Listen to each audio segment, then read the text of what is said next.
What's up, everybody? Back here for another Battletome preview, courtesy of Games Workshop. This time, we're really excited to talk about the new Sons of Behemat book. It's a small book, all things considered, but man, is there a bunch packed into this new book. You're in for a treat here, so stay tuned. We're gonna get going here. It's a small book, but same price. So there you go. Right, exactly. Yep. Good bang for your buck, or for them. For them, yeah. Thanks, Games Workshop. Man, I'm not going to gender you. So I know a little bit about Sons of Behemat. You are a former Sons of Behemat player. Yep. And so are you excited about the new Battletome? I was really excited knowing that they were going to get another Battletome so soon, because like one thing that we always want is like more books faster, you know? Indeed. And so to have Sons be like the first army that I started Sigmar with, and then all of a sudden to now know that a new book's coming out, it made me feel good, like, I'm not a rookie anymore.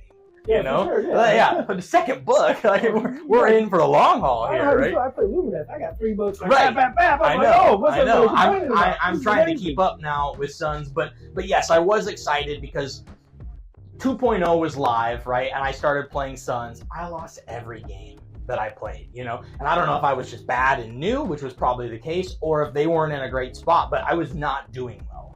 3.0 comes out. There's no changes to our book, and all of a sudden we're the boogeyman. Everyone's like, "Oh, let's see you win with not giants," or stuff, stuff like that. So I got rid of them. I was like, "I'll show you." And so I'm kind of excited now with this new book. I'm hoping that it's going to keep them powerful, but not be oppressive in ways that they were before. Hopefully, changing things up a little bit so that it feels different. It's not just like a copy paste like we've seen with some of these books, but also not making me like jump to the store to buy a whole bunch of new models. So I'm hopeful. I know we have 2 new megas coming out and no new babies, spoiler alert.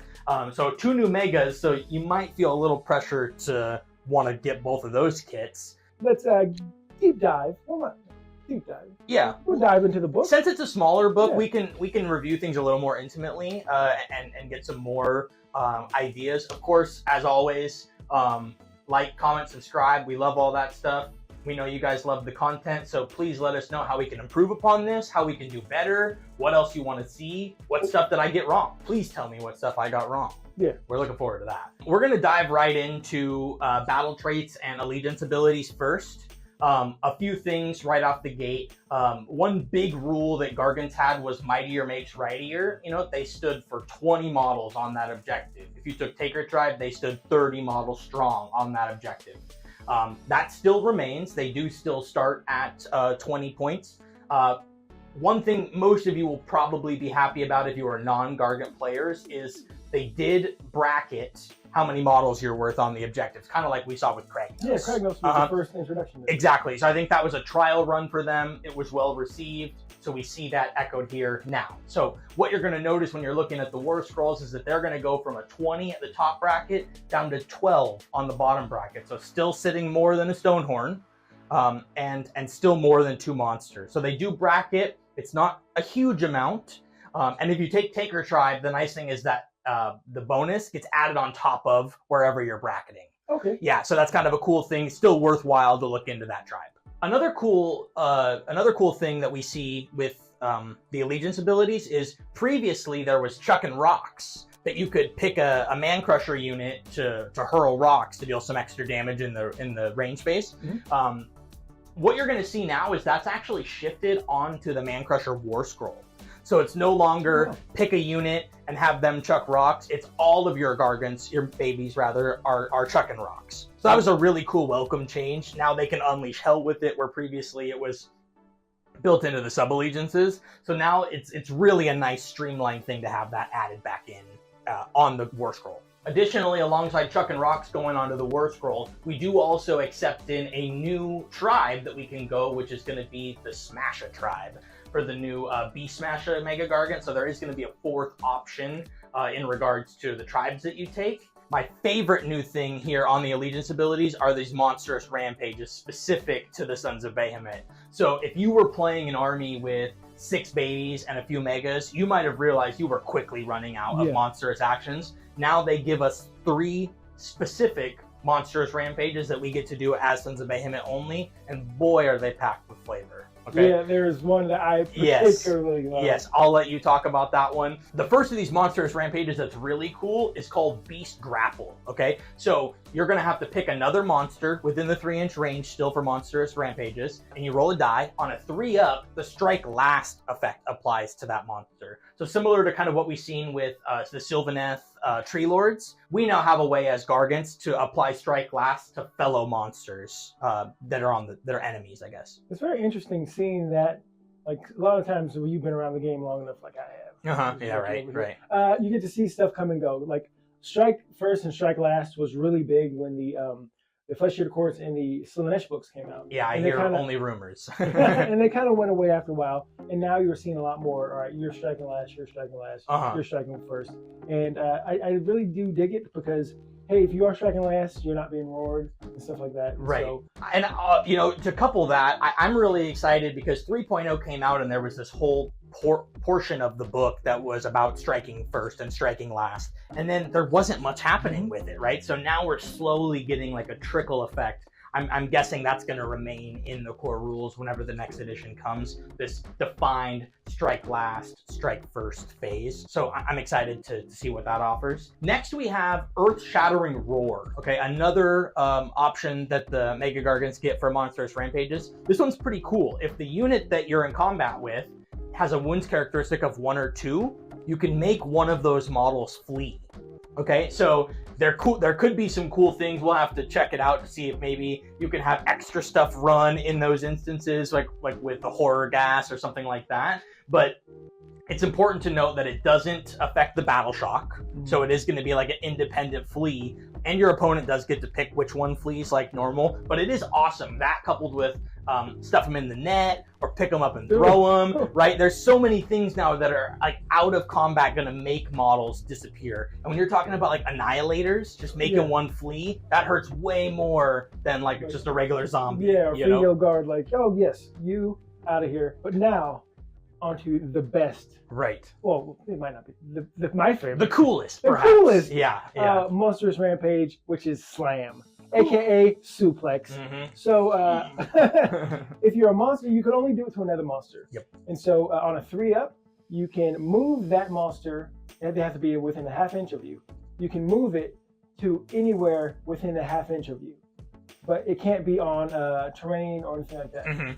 And so you can pick up something that's on an objective, suplex it behind you off the objective. Right.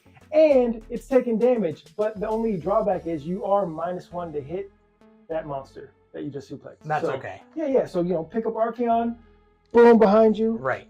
Pick up Kragnos. Hey, we don't worship you. We worship Behemat. Suplex him.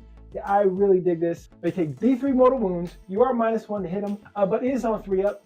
And so that is probably my favorite one, the most flavorful one. And I just think it's going to be awesome. Yeah. Moving people around. Like, right. You see that thing there? No. Right. Yeah. Gargant opponents were already mad that we were moving objectives around. So now not only are we doing that, we're moving your toys. Right? Also, don't touch other people's models when you do suplex them. Yeah. Like, just tell them. Ask first. Yes. Yes. A lot of cool things you can do with these new Monstrous Rampages. I love cool rules in this ding ding ding ding ding. Right. They hit it. I can't wait for Doug from 2+ Stuff to talk about this because is it cool? It is cool, Doug. Right. It is. I want you to move back to Washington. I miss you. Okay, move on to the next. So we'll dive into the tribes next. Each one does add an extra element of an allegiance ability, and how you're going to be categorized into each of those is still going to be based on your general. So if you're taking a Kraken Eater general, you're going to be in the Taker tribe. If you're going to take a Gatebreaker general, you're going to be in the Breaker tribe. To go along with the new one, if you take the Beast Smasher as your general, you will be in the Beast Smasher tribe. So do you have a preference which one we dive into first, Jack? Let's go with the new stuff. The Beast Smasher. Beast Smasher? All right. Yeah, Beast Smasher. Stomper tribe is the newest tribe in the Sons of Behemat book, and man, is it packed with some really cool stuff. One thing that you saw previewed in Warhammer Community was the Beast Smasher weapon, right? If you're up against a monster, instead of rolling the damage profile, you can roll a single attack, 1 shot, 1 opportunity, and if it goes through, 5d6 mortal wounds. So real swingy, could be 6, could be 30. We're talking Kragnos levels of swingy there on 1 shot, but man, is that going to be fun to do, okay? So when we talk about the Beast Smasher tribe, this new Smasher tribe, they wanted to, have that same feel, this monster hunter feel, okay?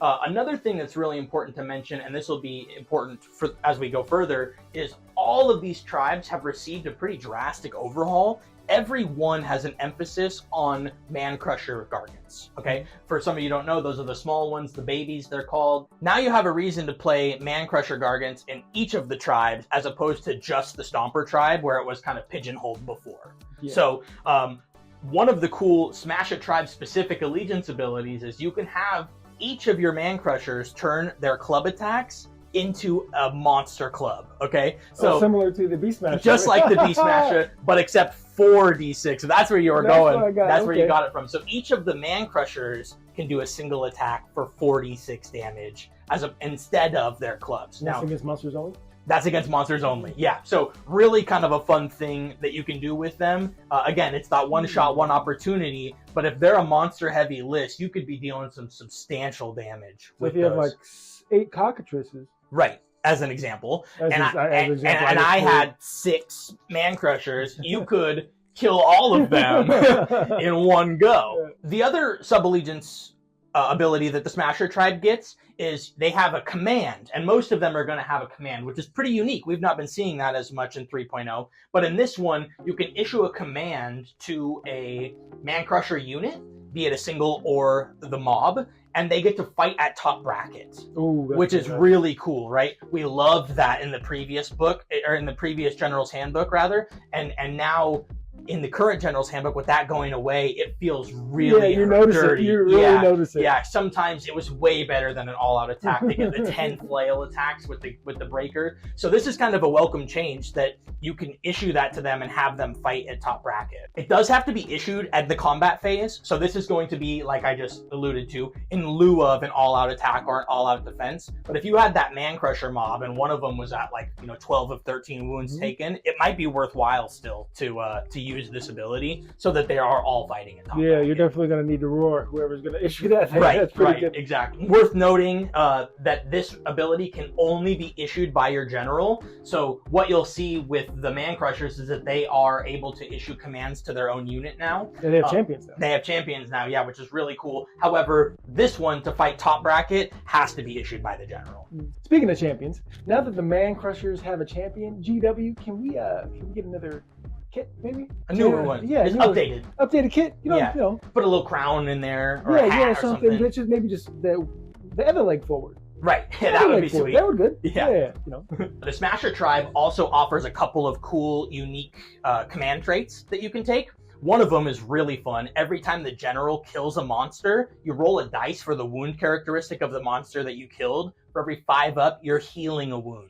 Oh, wow. So if you killed another Mega Gargant, you'd be rolling 35 dice. Every 5 up is a heal. So, I mean... It's funny you say that, because I kept thinking, suplexing another Mega. Or doing these hits another Mega. It'd be a nice... Consider him going in, almost dead, giving the killing blow on a Mega Gargant, rolling 35 5-ups, right? You get 12 or 15 or something, all of a sudden you're back in the game, ready to go fight another one to get full again. Like that can be some pretty absurd healing, considering the healing we have in this game right now. You see a lot of D3s, you see some D6s, right? Alariel can do some crazy stuff and full heal everybody, but for the most part, Mega Gargants were not healing. Definitely. Okay. This seems like one of those factions that are really good in the mirror match. Yeah. I noticed a few sub factions are like that. I always thought Zytrek in the last Lumineth book was good in the mirror match. Right, because of the bonus. Yeah, the bonus. So this might be that one for Sons of Behemat. Right. Talking about other stuff that Sons of Behemat really wanted, their other command trait they can do gives you a 4-up ward to mortal wounds. So yeah, similar to the Bone Splitters, you are going to have access to this 4-up ward for mortals only, but it is only for a phase. So if they're coming in hot with a heavy shooting phase, we're talking Lumineth, Stormcast, Daughters of Cain, you can like I'm being targeted, right? You are. Okay. You can get that 4-up ward in that shooting phase for a once per game thing. So it is fun and it is powerful, Jack, but I don't know if it's going to be the one that I'm really excited about when we're looking at that heal option. Yeah, sometimes there's clear winners and this would be situational. Right. I'm sure there'll be a game I wish I would have picked that one. Yeah. But that heal one is going to save you more often than the other format. True, true. If only there was like a universal artifact that could give a hero like a 5-up ward. That would be cool. Something to think about.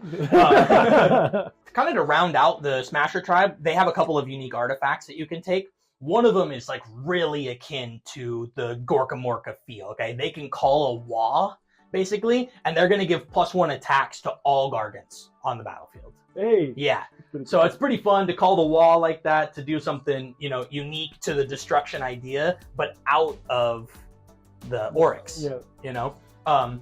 It's also worth noting this one can be in destruction. Like all of them can be in destruction. So that's kind of cool. You could have do a wall within a wall. That'd be cool to see. This, because Beast Smasher and Bone Splitter, they're both monster hunters. And so seeing one either with the tattoos of a Bone Splitter, Doug, get on this. Right. Or maybe even green skin painted up. He's like a giant orc. Right. That would be fun. It is Orctober. Right. Their other artifact, though, Jack, they've got something that if the Beast Smasher hits with his big hammer and it's a 6, that hero, monster, or war machine, whatever you hit that 6 with, can no longer benefit from positive save modifiers. You break his armor. You break his armor. Break his armor. Yeah. That's that's really cool. So you might even see this guy go in and hit somebody and then try to get out and get to the next monster. Maybe you want to stay in there if you're trying to do that heal up, but that's a really cool option to basically make them like ethereal for positive, right? They're still gonna have negative from the rend, but your all-out defenses, your finest hours, all that stuff isn't gonna happen anymore if you get that 6. Again, that's on heroes, monsters, and war machines only, but you are breaking that armor. That's awesome. Yeah, yeah. Overall, Smasher Tribe looks really fun. A lot of cool changes there. It's neat to see that emphasis on the Man Crushers. So definitely give them a try. They are the new thing in the book. So let us know what you think about Smasher Tribe so far. It's really exciting. I'm excited for Gargant players because it's like a whole new toy. Okay, so moving on to what was my favorite of the tribes in the other book is the Taker tribe, the Kraken Eaters, okay? So similarly to the previous book, it's going to make Man Crushers count as 15 on an objective, and then instead of making the Megas count as 30, what it's done is it increases the table value that you're seeing, depending on how much damage you've taken. It's going to add 5 to that. Okay. So at most for the generic Mega Gargants, it's going to make them 25 at the top bracket, and then as low as 17. So still pretty valuable, because at lowest bracket, you're only going to be 3 less than where Megas would be previously. So again, in a mirror, this might be better for you, because you just have to start weakening Megas and you stand tall. The other allegiance ability specific to Taker Tribe, again, is there to enhance your Man Crushers. And what you can do is in the combat phase, you can issue this command again. So again, in lieu of all-out attack, all-out defense, right?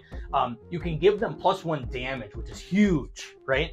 But it's only against unique characters or characters holding an artifact. That's a new, I've never seen that before, where you get a bonus effect with the keyword unique. Yep. So those are like your named characters, right? Your Alariels, your Archaeons, things like that. So having the Man Crushers get +1 against those is really awesome. Or me. My mom said I was unique. She did, yeah. She said Special Snowflake, but it's kind of the same thing. Yeah. It's not the keyword in here, though. That's good for you, though. It's good in this case, yeah. The Taker Tribe command traits are nothing to forget about either. One of them is really cool, similar to what it was previously, which is that you can take a second artifact on a Kraken Eater. Okay, so previously it said, hey, you could take a second artifact from the specific ones that were available to the Kraken Eaters. You can still do that again, and it lets you break the rule to put 2 artifacts on a single Kraken Eater. So you could diversify them and have 2 Kraken Eaters each have 1, or you could juice up a single Kraken Eater and put 2 artifacts on them. Is that new too? No, that's the same. You could do that before. You could do that before? Oh my gosh. Yeah, you didn't see it very often, because once we got into that like 4 mega realm, they were just like, okay, we'll just put a mega on everybody, right? With the bosses of the Stomp, which we still have, and this ability, you were able to diversify and put a lot of artifacts out there, which is really fun. You can still do that if this is the tribe focus here. One other command trait that they got rid of, which was that he could give out a -1 to hit within 3 inches. You were just like super scary to other people. they've kept that in a way, kind of an homage to that. But now, if you take this specific command trait, units within 6 can't issue rally or inspiring presence. So you can become a night haunt.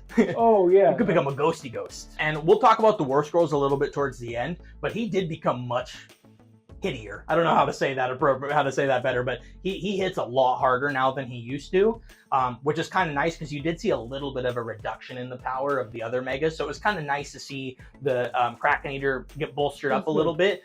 And the Allegiance ability before was really weird. If you could, like, if you killed somebody holding an artifact, you get an extra triumph, and triumphs were already weird in the end of 2.0, and so coming into 3, it was kind of a bizarre thing. It was really overlooked. So I like to see that kind of pushed aside in favor of these new Taker Tribe options. Yeah, I'm excited to see this because towards the end of the the Sons of Behemat run, right before this book, you just saw the same these gate breakers, gate breakers, gate breakers. Right. I've still never seen a War Stomper on the table. And like I think, well, except for when we played and I failed every charge. Oh yeah, that time I beat him. That was cool. Yeah, I didn't even know it was a War Stomper because I shut it off. Right. Yeah. 12 long strikes. Limited artifacts again with the Taker Tribe here. One of them's really cool though. If you're in combat with somebody at the beginning of the combat phase, you can roll a die, and on a 4-up, they're going to take D3 mortal wounds and have Strike Last apply. So again, we're seeing that as kind of a reoccurring theme here in this book. So a lot of ways that you can make sure all of your Gargants are going to hit before they get to strike. You do not want to strike last against a Gargant. No, you do not. Yeah. The other artifact that they have access to is the glowy lanterns, which we saw in the previous book. However, there's been a slight change to it. In the previous book, it made you a wizard, right? It had an FAQ, for Sons of Behemat that made you a wizard specifically, so you could take it how you could take Flaming Weapon, you could take Levitate. Additionally, they had access to Arcane Bolt and Mystic Shield. The new one is different, okay? I think this one is going to require an FAQ as well, because as written, it can't happen. What it does now is it lets you, in the same manner as a wizard, cast an endless spell. It's really cool, but on top of that, it doubles the range at which you can cast it. You're chucking rocks, you're chucking bodies, you're chucking endless spells as Gargants now, okay?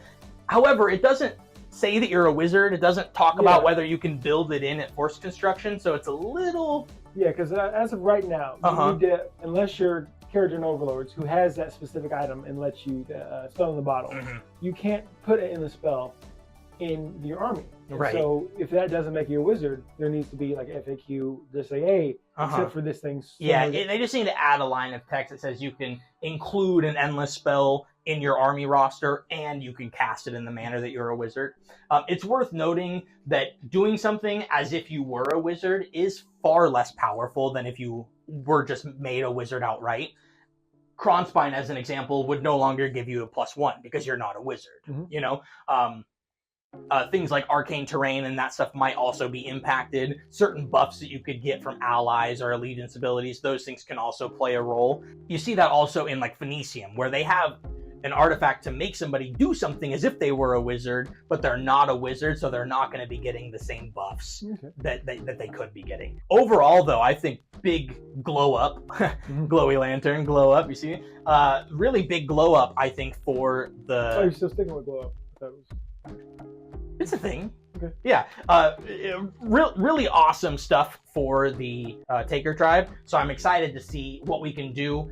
You can still only kick an objective once. So you always could kick it once. Right. Next, we're on to Stomper Tribe. Okay. Stomper Tribe was the Man Crusher focused tribe before. We kind of briefly touched on that earlier.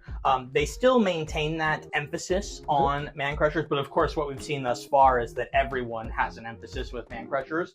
One really cool thing that the Stomper Tribe gets as just a allegiance ability for taking the Stomper as the general is he can issue a command to a separate Man Crusher unit without the second point being spent in every phase. Similar to what you could do with the Mega Boss on Mock Crusher, you could have all-out attack issued to one Man Crusher unit and then have the second one get it later in that phase without that command point being spent.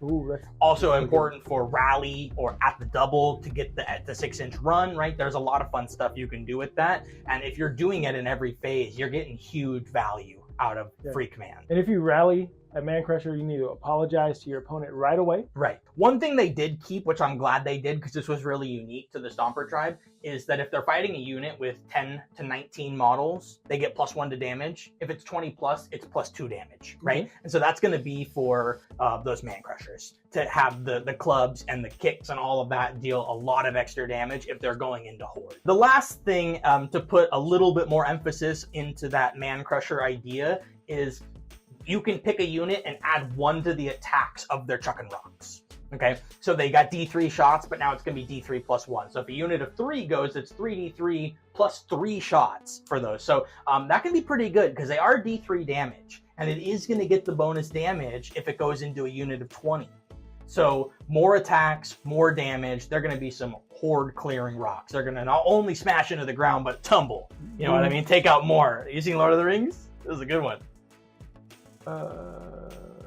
No, we'll get you caught up. For the command traits for the Stomper tribe, those are going to be pretty similar to what we saw previously in the old book. One of which is you can re-roll the die for the hurled body and the scoop them up thing. He has an ability on his Warscroll that you can pick a model in a unit and grab them. Then on an additional die roll, you can throw them to another unit nearby.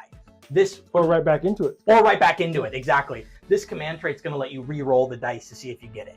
Ooh, it is scaling whether you grab them, and then it's a 4-up whether you chuck them. So being able to re-roll those dice, really good odds that happens. Indeed. The other command trait you can do, they had this previously, is that the general, the Stomper who's wearing it, can charge 3d6 within 18 instead of 2d6 within 12. Oh, who needs Kragnos? Right, right. So I initially was kind of bummed by that because I'm like, that's what Kragnos is doing. That's his thing. But if you did want to go emphasis on the Stomper with a bunch of babies, the babies are going to be running in there getting in. This does help him keep up. So I like that idea, you know, and who wants to play with Kragnos? Yeah. The artifacts are awesome. One of them has a similar name to what you'll recognize from the previous book, but a way different ability. Okay. What it says now is if you've taken 25 or more wounds, so if you have 10 or less life, you get a 5-up ward. Hey. Yeah. So at the end of your life, you're hitting a little less hard, but man, are you tanky, right? That's really, really fun. The other artifact you can take is that War Stompers would give Man Crusher Gargants Bravery 10. Oh, that's pretty good. Yeah. We saw that before. It was a command that they would issue. But now you have that because they are like base Bravery 6 or 7. Like it's really not great. And so it like definitely, I would take that if I'm going to take the mobs. Right. Like 3 units of mobs and him or something. I think you want to take that. Yeah. Big time. Yeah, you don't want them running. Yeah. They're expensive. Right. Last but not least, I know everyone was really hot on Breaker Tribe towards the end of this last season, right? Those Gatebreakers, they did smash. Mm-hmm. They're no slouch now. They're still very powerful, but there are some changes. Again, we see an emphasis on Man Crushers here. And so what they've done in this case to bolster the Man Crushers is previously it used to be your Man Crushers and your Gatebreakers got that bonus damage against stuff that's in a garrison. They've taken that away from the Gatebreaker Mega Gargant, and they've put that solely onto the Man Crushers. Okay. So if your opponent decides to garrison against you while you're playing this tribe, you will get +1 damage. Usually in practice, you find that your opponent's like, well, I just won't garrison then, right? Unless you're up against KO or something, and then you're just not hitting them anyways. So that is kind of a neat thing that you can do. And I like that each of these like tribes, they are flavorful. Yeah. Like these guys are the Breaker tribe. They're used to break down walls and stuff, so they definitely get a bonus to something you might not use a lot, but it's there. Right. Just like the Taker tribe, they're taking stuff. I'm going to take your item. I'm going to, attack these unique guys. I really do dig it. And of course, the Beast Smasher. They're smashing beasts. Mm-hmm. And you're stomping all the little things running around. Right. Horde killing, yeah. So this is again like a reoccurring theme I saw because Kragnos is in this book. He's offering the 3d6 charge at 18. We just talked about an artifact that the Stompers can take to get an 18-inch charge 3d6, right? The Breaker tribe, as an allegiance ability, can pick a unit of Man Crushers and give them that ability. Similarly to Kragnos and what we just talked about with the Stomper, the Breaker tribe general can issue a command to a Man Crusher unit and have them charge within 18 at 3d6. So they really want these Gargants moving, okay? Less of the standing still days that we had in the past and more of the literally charging into battle, okay? Lastly, on these Breaker tribe allegiance abilities, you do still keep the Fierce Loathings. They are pretty similar or identical to what you saw before. Idiots with flags. Idiots with flags, Still yeah. Bossy pants or whatever, all of those are still there, and they are going to apply to your tribe. So, yeah, so that did remain the same, so that flavorful piece that Breaker Tribe players really enjoyed, you still have that option. The command traits for the Breaker Tribe don't jump off the page to me. They're really not insane in the grand scheme of things. One of them lets you take a second Fierce Loathing, so that's pretty cool, and it doesn't say it only applies to your general this time. Ooh. If you remember back in the previous one, he could take a second one, but it only applied to him, your general. So this is kind of nice that it is open to Bossy pants and idiots with flags. Exactly. The other one is called Seize Red. Really kind of a unique wording, but if you're within 3 inches of a defensible terrain feature that either has the opponent wholly within or on it, you can fight at top bracket. Yeah, so it's got some weird conditions that need to be met. Like if this, then that, then you're top bracket, then right? On Tuesday in February, if Exactly. a guy on a bicycle with a giant wheel, not a regular bike. Yeah. Then it can happen. Exactly. I don't like so you're probably not using this one too often because, again, they could just not garrison or not go near those, and now you're never. If you go in there, I'm gonna mess you up. Yeah. All right. Yeah. The 2 artifacts, on the other hand, for the Breaker Tribe, really awesome. Okay, one of them says that if you get a 6 to hit with the flail only, not with the whole profile, but if you get a 6 to hit with the flail, it's going to deal D3 mortals in addition. In addition, ooh. Yeah, in addition, not just ending. Because and the flail has the most attacks on the profile too. It does, yeah. It's going to be less than you were hoping for. Less than it was. Yeah, but it's fine. It's good. So this is an easy one to take for me. Like, you're rolling 6 dice. It's 6 attacks now. You're rolling that. One of those should be a 6. It already hits really hard, and some extra mortals on top of that, you can't go wrong. The other one they have is similar to the Vial of Manticore Venom from the core rules, where you get +1 to wound on one of your profiles. What this one does, on the other hand, though, is it gives you +1 to wound with all of your combat profiles, but only against a hero. So it's more restrictive, but more open, so it's kind of interesting. I like it. I think given the current state, I would still probably take the vial from if that's what I want to do. I'd probably still take the vial because I'd rather just have it against everybody on my flail. But it's kind of neat. You got some options there. So Jack, now that we've talked about the allegiance abilities, I know you're amped about the Smash It Tribe because it's new and hot. We talked about the allegiance abilities. We go to my favorite part. Path of Glory. Let's go. Oh no, no. Jack, we're not. I've told you this. We're not doing Path of Glory. We're not doing it. Why am I here? I don't even know anything about this book. Your color commentary. Oh, no. Yeah. Okay. Yeah. Okay. All right. Yeah. Now, so not Path to Glory. It doesn't exist. That's why Brent left. Right. But that's a lot of changes for the allegiance abilities. Is anything immediately jumping out as a front runner to you? Like, not necessarily your favorite, but if you were going from like a power perspective. I think the coolest thing about this is that the man crushers each have their unique flavor in each tribe. Yeah. It's not just about the mega, it's about the people who look up to the mega. Yeah. The little people, the clan rats of Sons of Behemat, if you will. Right. They have a voice now. And I really dig that. I've been on this the Beast Smasher tribe. I think it's so cool. It is really cool. I dig that one. I probably would head swap it. I don't like that little skull in his eye, but yeah, it is. It's a little goofy. Yeah. But yeah, everything still feels like it has a personality to it. Yeah, and I dig that. I will say that from a lore perspective, I really like that emphasis on the Man Crusher Gargants because they're what makes up the Gargant community, right? The whole idea with these Mega Gargants was that Man Crushers started to grow and grow once Behemat fell. They assume, perhaps in their stupidity, that it was to find a natural leader, and I kind of vibe with that. I like that. I even made a story for mine about how they grew, but for the most part, it's not a Mega Gargant world. It is a Man Crusher world with some Mega Gargants around there. So I like that they're bringing them back in. I think it's fun. Yeah. And I really do, because this is Sons of Behemat is so new. It's going to get there. There will eventually be more Man Crusher kits. Elga's their Gargant kits if you don't play Sons. They're other things. Or Chaos Gargant kits. There will be new ones. There'll be, maybe Priest ones and Wizard ones.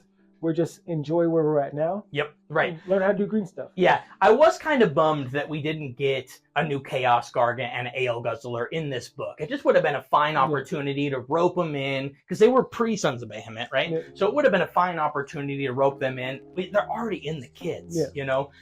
So that was a little bit of a letdown, but with the work that they obviously did to this book, we can't complain. You know, we should talk about the Warscrolls, because Warscrolls in this are worth talking about, I think.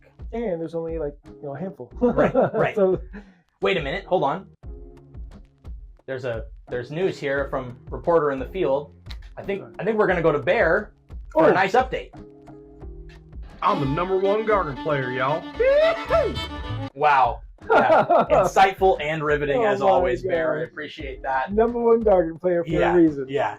Sons of Behemat were missing like a leader. You know, you picked the leader. It was a build your own adventure kind of an army. Now they've introduced King Brodd, who's come to take the forefront, to step up in Behemat's absence, okay? One thing that's really cool that we already kind of knew from Warhammer community is King Brodd is a priest. Now, that's cool in its own right, because there's not many priests in the game, but there's definitely not priests of destruction. They've been systematically removing those from the Destruction Grand Alliance, so King Brodd being a priest is really a really awesome change, and it's welcomed for the Destruction. It is also worth noting, however, King Brodd must be in a Sons of Behemat army. So unlike the mercenaries of yesteryear, he cannot be a mercenary. All of the other ones can be. King Brodd is locked into Sons of Behemat. A couple of cool things that keep him unique compared to the other ones. He does start with 5 more wounds. So he has that old and gnarly from the previous book built in. So he's going to start at 40 wounds. He does have +1 bravery, which is dope. He's finally getting up to a 9 bravery. And he's the only Mega Gargant to count as 25 base instead of 20. Okay. For the Almighty Stomps, you used to re-roll those hits if they were under a certain wound characteristic. Now you add +1 attack if they're 3 wounds or less. So you're getting extra attacks, right? I'm curious, so I know Kragnos, because I always think this thing, you know, these big, huge models, but, you know, you don't want to make him your general, because then you lose out on command traits and stuff. Right. Does he count as your general? Yeah, he does have the War Master, which is an awesome change here as well. So if you don't just lose 1 and all of a sudden like never generate CP in this army. So that is really cool. In addition to that, the Death Grip, the single attack that they used to have, now if you target against a monster, you roll 2d6 instead of just d6 while figuring out the damage. So you are designed to hit monsters, okay? The Death Grip, the Stomp, and these are the same for all the different Warscrolls? That's correct. Yep, those are changes that you're going to see on all of these Warscrolls. Additionally, the Terror that they had previously, the -1 bravery, has gone away, and now they can't issue Inspiring Presence if you're within 3. That's way worse. Yeah, they're ghosts. Oh my god. Yeah, spooky giants. I was excited. And now I wish Terror was back the old way. Yeah. So it is really powerful still. The -1 bravery was awesome in its own right, but man, just shutting off Inspiring Presence like army-wide is going to be pretty disgusting. Nice. A couple other things that I really wanted to hit on, and I'm not sure if this will be addressed in an FAQ, but they've kind of reverted on the FAQ for Longshanks, and they've gone back to the wording of 4 inches or less. Yeah. So, man, it was a welcome change back in the day when we got rid of that, because there's no standard or structure when it comes to terrain, and I could go on like a 30-minute tangent about this, but I'll leave it with that is wording that is now back in the book. I hope and would welcome a change and acknowledgement in the FAQ if and when we get one that the 4 inches is gone again, or some robust overhaul to terrain standards. Yeah, because I don't want to see like modeling for advantage or something like, oh, this is my terrain, and just all of a sudden, whoop, a little bit higher. Yeah, and when we talked about it previously, I mentioned that a TO could dislike Mega Gargants and make every piece of terrain 4.1 inches or taller. Or somebody could really like Mega Gargants and make every piece of terrain really tiny. So because there's not a structure to that of like a small, medium, large, and some heights, I dislike that. Yeah, it's like 4 inches. That's a interesting number. I don't know how they came up with it, but GW is wise, so I'm sure. Right. Yeah. One thing is for sure, it's not. You will not be moving over Sylvaneth trees in the current state, so that's something to consider. So we did mention that King Brodd is a priest, but he unfortunately is not able to take the generic prayer because he's named. Right. Yeah, I just figured that out because I got the drum and that the Chaos Chosen Warband. I was like, here we go. Got a new Slaughter Priest. Like not an option. This app's not working. Yeah. What's going on? Like refund. What they did to kind of compensate for that is he does have 3 prayers basically in one. So it's answered on a 3, but it is +1 for every monster that he's killed this game. So again, with that Monster Smasher, Beast Smasher idea, so you can make this like on a 2 that you're going to get it, right? But it's based on a 3, not so bad. 3 different effects that you can get, and each is once per game. Yeah, once per game. Okay, so there is something that we can touch on later if all 3 have been met, which is kind of fun, but they do affect all of the Gargants board wide, regardless of where you are. So he doesn't need to like be with them or be near them to issue it, right? One of them is going to give all Gargants, all Sons of Behemat is the way it's worded, +3 to their move. Okay? You know what I'm excited for? When King Brodd has 1 hit point left. Right. And he rolls a 1 for his prayer and dies. I can't wait for that. It's going to happen. Yeah. I remember. And then you timber and kill the unit you wanted to kill anyways. Oh, man. That will happen. That'll happen. Point. Yeah. We can count on Bear to yell it. Yeah, so. yeah. There'll be a table with no models on it. Right. Because King Brodd fell on the last model and killed him. Right. That's a nice segue to say that timber still remains. Yeah, timber still remains. So there is the prayer. If it's answered once per game, all Sons of Behemat can have +3 to their move. Really awesome, right? The other one that you can have access to, again, on a 3-up, is all Sons of Behemat heal D3. Okay, so a small heal, but it can help get you to that bracket threshold. It can be really big, you know. I can't wait for him to do that prayer when he has 1 health left to go to try to heal, then die. Right. That's gonna be the one. The last one though is the winner outright. There usually is. Yeah, if it answered on a 3 again, still it's the same thing. It will improve the rend characteristic of each of the Mega Gargant's main weapons by 1.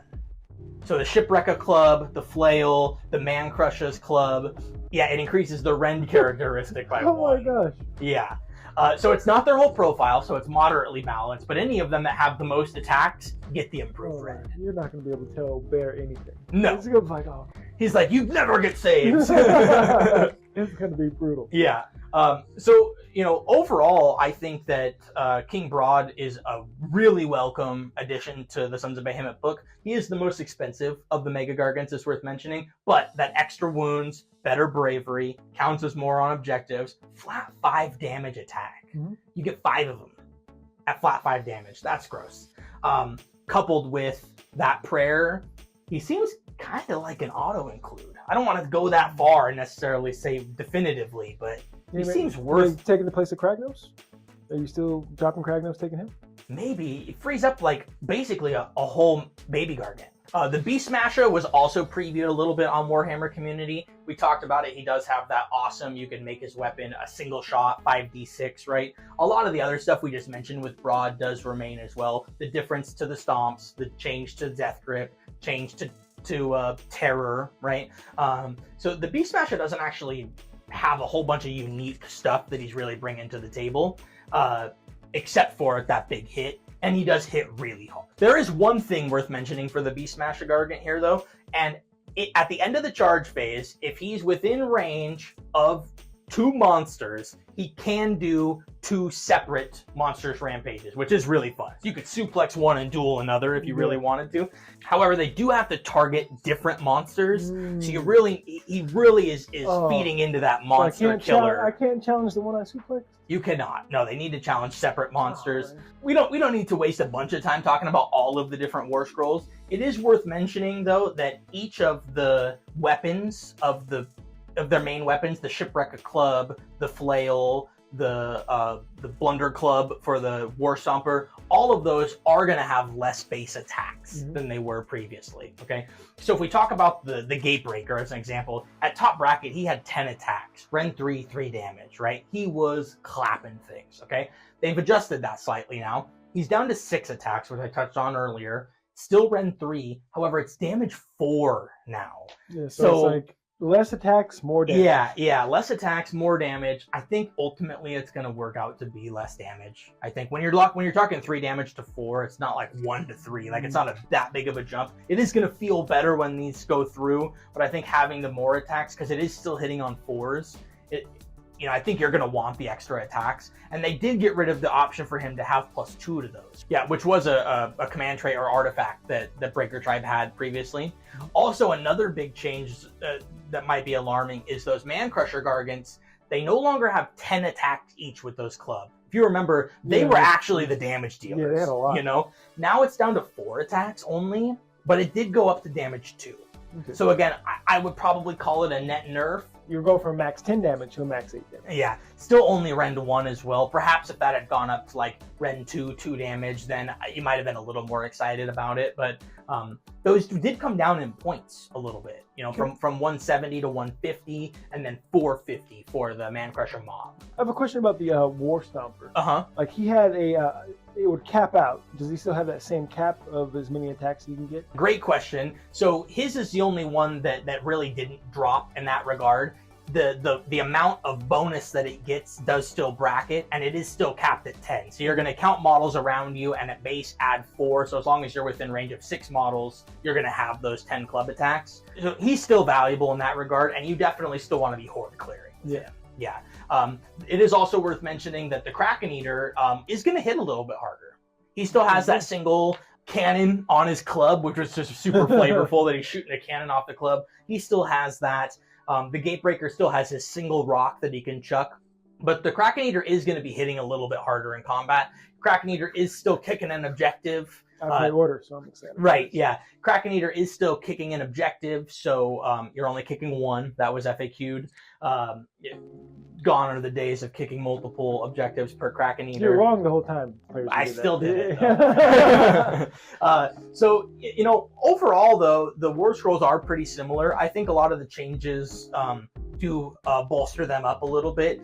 Adding that extra damage on the Death Grip is kind of better than re-rolling the 1. But, I mean, if you rolled the 1, it did suck for that single attack. But ultimately, I think the Megas feel good to play still, and so do the Man Crushers with the points changes. You remember they got a White Dwarf. They were one of the first White Dwarfs to come out and really Tome kind Celestial? of... Exactly, yeah, Tome Celestial. Hot patch. Yeah, to really... And this one was big, right? They got the Bosses of the Stomp, which either let you take 4 megas in a 1-drop, or for each 2 megas, you got an additional artifact, okay? That still remains the same, and they do still have the Foot Sloggas, so you can have a single mega and 3 units of Man Crushers and be in a unified, and so you can still drastically reduce your drops with Sons of Behemat.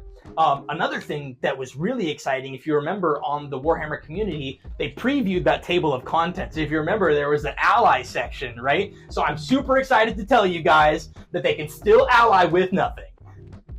Oh, you got me on that one. Yeah. I was waiting for it. Yeah. No, nothing. Okay. Yeah, so still no allies, which I think makes sense. The Sons of Behemat, they do not acknowledge you if you were not on that level. Even a normal person would have to like stand at the peak of a mountain to demand their attention. Yeah. Oh, so I can just... I'm not arrogant or rude. I'm just part Son of Behemat. So Yeah, it's like, exactly. hey, Yeah, I what can't up? see you because you're short. Yeah. I think that's why people ignore me. Oh, maybe. That makes sense. Oh, maybe. Yeah. Maybe I'm just a Mega Gargant. That's it. That's what it is. Yeah. The core battalions that we get are mirroring what we got in that Tome Celestial. So fun stuff there. Still really powerful. You'll likely see 4 mega lists still, even though there is that emphasis on Man Crushers. 4 mega is still going to be great. You can still take a bunch of artifacts. I think it's even better now that you could see like a Breaker Tribe with a single Gatebreaker and then the 4 units of Man Crushers. So it's not just going to be Stomper Tribe to fit into that Foot Sloggas battalion. Yeah. So that is really neat. Yeah, I'm really liking these new books, this next wave, because it's like there's changes, but they're not drastic. Yeah, right. And I think the biggest one is probably Nurgle. Nurgle is the one that that was an overhaul. Yeah, complete overhaul. This is just little tweaks.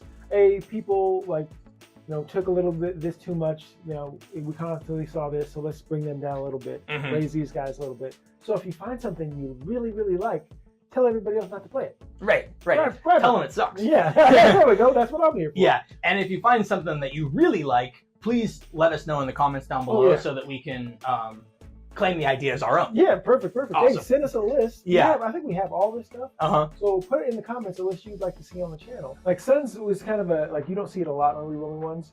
But we have Bear now, so it's just a more difficult army to play casually. Right. To take your foot off the gas, because like I'm just who I am. I'm doing what I do. Right. I would feel bad playing games. I would like purposefully not go in and smash people, and then I would just stand there, and I'm like, this is worse. Like now you're losing, and it's boring. You know, like so. I agree. Not a super fun casual army. I'm not getting oppressive vibes from this, right? Indeed. I think that we don't need to get out our pitchforks or anything.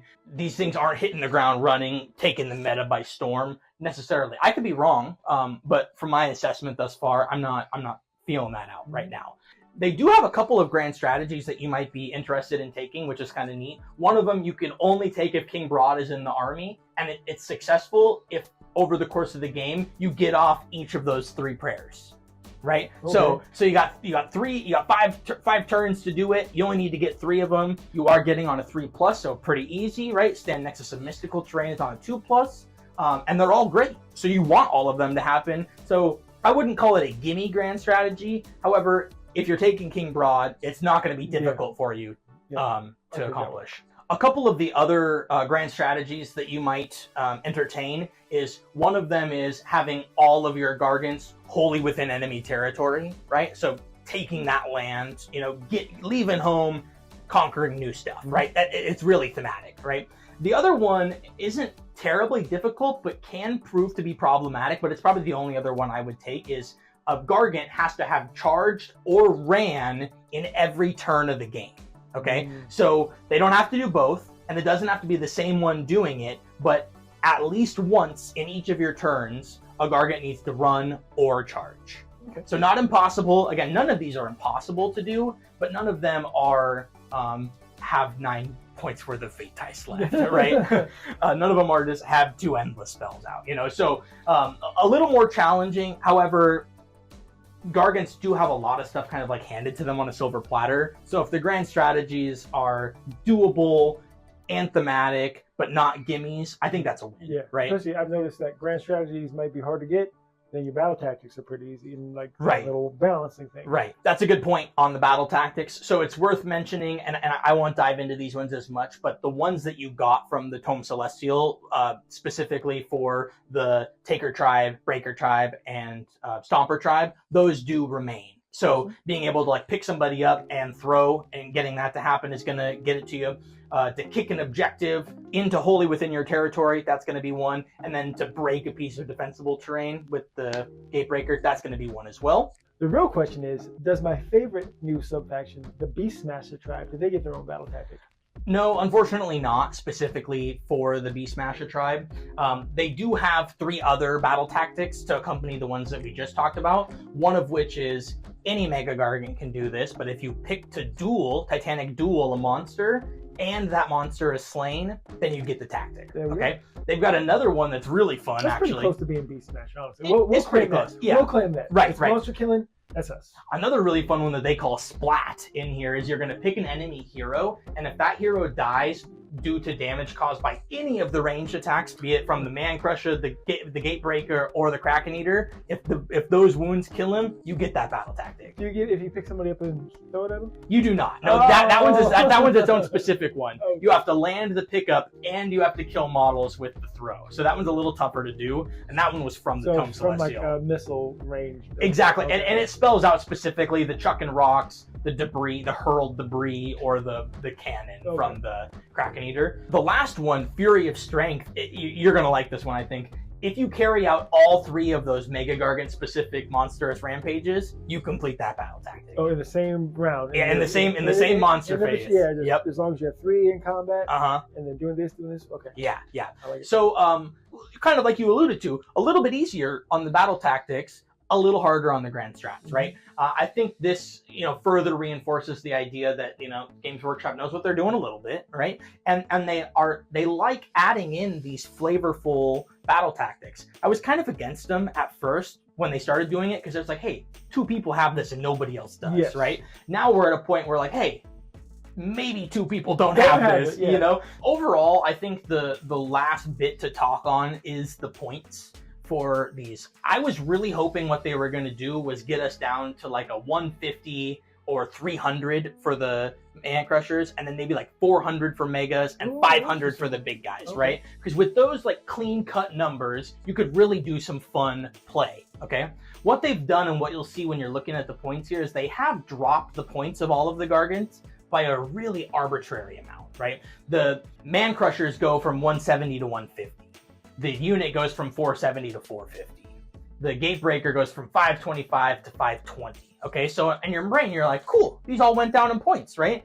But that 5 points that you got on the Gatebreaker isn't going to make or break what else fits into the list, okay? And what you'll find when you're building these lists is the points are deliberate. Like, they did not want you to do certain combinations of stuff. They did not want something to be a perfect fit at 2,000, like, oh, this is the one, you know? They were deliberate with that. King Brodd is 580 for context, and then the Breaker is 520. I think the Beast Smasher remains 520 as well. The Kraken Eater 490, that stays the same, and then the Stomper did go down. I want to say he's actually 450 now, right? So you have a little bit more play there, but again, to what end? Yeah, I was trying to make a list earlier today, and I was like, okay, I'll take. Nope, that doesn't fit. Yeah. What about no? Right. Fit there. Oh, what? No. Cool and yuck at the same time, right? Like I understand, but it would have been a way better business model for them and just more fun if they lowered the efficiency and the points of those Megas. Sell me more, you know? They're $200 kit, right? Sell me more and let me have like